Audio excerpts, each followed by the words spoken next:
दुनिया चले न श्री राम के बिना, राम जी चले न हनुमान के बिना। दुनिया चले न श्री राम के बिना, राम जी चले न हनुमान के बिना। दुनिया चले न श्री राम के बिना, राम जी चले न हनुमान के बिना। दुनिया चले न श्री राम के बिना, राम जी चले न हनुमान के बिना।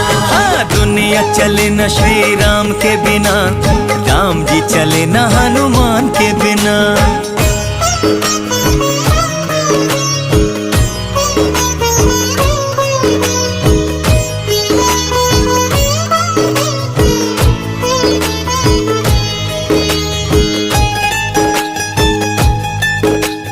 जब से रामायण पढ़ ली है, एक बात मैंने समझ ली है।